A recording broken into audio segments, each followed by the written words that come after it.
সুপ্রভাত সুপ্রভাত রানীর ব্লগসে আর একটা দিন আপনাদের স্বাগত জানাই। আজকে ভিডিওটা আপনাদেরকে নিয়ে শুরু করে দিলাম সকাল 6:30 থেকে। আমার যে কতটা ব্যস্ত, সকালবেলা থেকে দৌড়াতে শুরু করি রাত পর্যন্ত।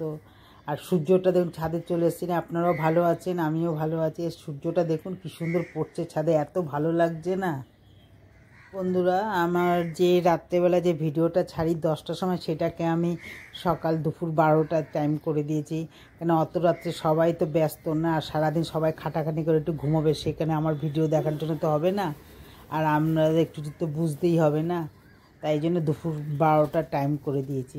ঠিক আছে, আপনারা এই জিনিসটা করবেন। আমাকে একজন বলেছিল, আমি অনেক দেখেছি ফলে, যে শনি মঙ্গলবার বাসি জামা কাপড় উঠে কালো কুকুরকে খেতে দেবেন, তারপরে জামা কাপড়। আমি এটা করে এসেছি, আমি আগের থেকেই করে এসেছি, সেটাও আমি আপনাদের সঙ্গে শেয়ার করছিলাম।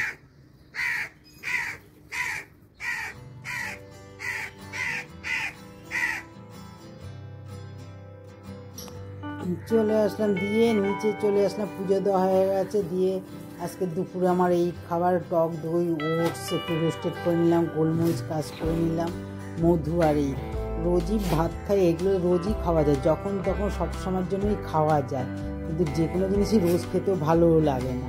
যে কোনো মানে দিনে একবার খেলেও হবে। ও এটা রাত্রেবেলাও খেতে পারবেন, টক দই রাত্রে খাওয়া যায়। কারণ আমি বলছি, আমার দাদা আমৃতে ভর্তি ছিল, দেখতাম রাত্রেবেলায় টক দই দিত, আমার ভাসুরও ভর্তি ছিল, রাত্রেবেলায় টক দই দিত, কোনো মানে ক্ষতি হয় না। আর বিশেষ করে অনেক সময় আর এই গাজর, স্যালাড, শশা, এগুলো স্যালাড, এগুলো খাওয়া যায়। আপনারা অনেক সময় আছে দিনের বেলা দুপুরবেলা ভাত খেলেন, সকালে অন্য খেলেন, রাত্রেবেলা এটা খেয়ে নেন, হালকা মতন খেতেও ভালো লাগে, মুখে রুচি স্বাদও আসবে। চিনিটা দেবেন না, একটু গোলমরিচ দিয়ে খেলেন বা একটু মধু দিয়ে খেলেন শুধু। আমি চিয়া সিডটাকে দিয়ে এর মধ্যে 20 থেকে 25 মিনিট ঠিক করে রাখলাম। তারপরে শশা খোসা সমেত গ্রেট করে নিলাম, দিয়ে গাজরও দিয়ে দিলাম, ওটসটাকে একটুখানি রোস্টেড করে নিলাম, আর দিয়ে তারপরে একটু রক সল্ট দেবো।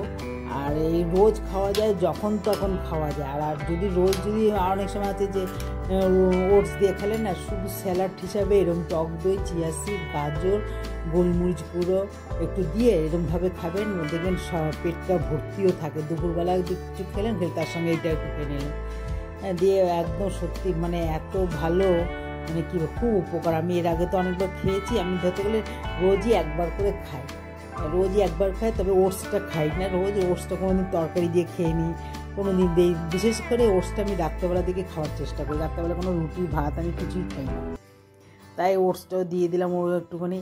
তারপর আর একটুখানি মধু আছে, ওটাও দিয়ে দেবো। আর এইগুলো পড়লে শশাও ভারী জল। তারপরে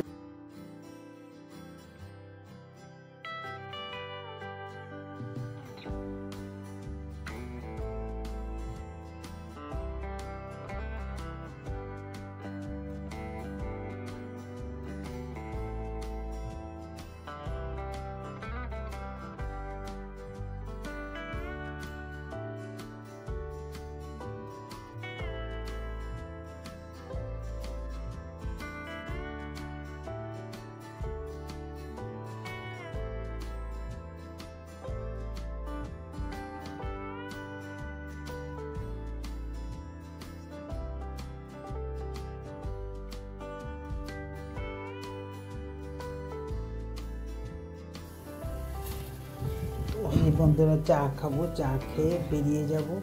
তাহলে চলুন, আপনারাও আমার সাথে চলুন।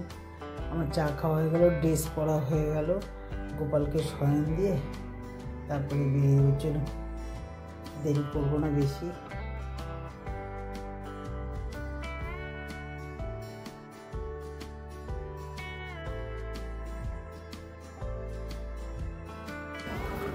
চলে আসলাম রাম ঠাকুর আশ্রমে, একটুখানি কীর্তন একেবারে শেষের দিকে চলে আসলাম, তো কীর্তনটা বেশিক্ষণ শুনতে পারিনি, একটুখানি শুনলাম। যাই হোক, এসে তারপর দেখছি বেশ সুন্দর এখন গরমের রোদ পড়েছে, তো আর কালকের দোল বেশ ভালো লাগছে। ও আসে এবার রাম ঠাকুর আশ্রমে কোনো দোলের রঙের কোনো প্রিপারেশন থাকবে না, হবে না। কারণ গেলবারও আমি ভাবছিলাম আপনাদের সঙ্গে শেয়ার করবো, গেলবারও আমি এসেছিলাম কত আবির রঙ, এবার হবে না। যাই হোক, এই রাত্রেবেলা দিকে দেখুন ফুলগুলো কি ভালো লাগছে, প্রসাদে যেন লাইন দিয়েছি আমি, তাহলে দেখতে থাকি।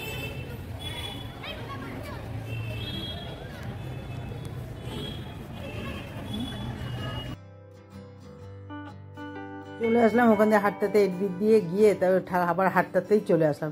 একটু ঠাকুরের জন্য বাতাসা রং, একটু মিষ্টি নিয়ে আসলাম, আর একটুখানি খই চিড়ে আনলাম। এগুলো আনলাম আমার ঘরের জন্য। আর ও যেটা গোপাল ভালোবাসে ফুড করাই, ওইটা নিয়ে আসলাম। এনে একটুখানি বসে আবার চা খাবো।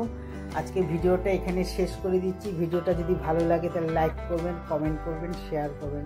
আপনারা ভালো থাকবেন, সুস্থ থাকবেন। আগামী নেক্সট ব্লগে দেখা হবে। তাহলে আসি, গুড নাইট, টাটা।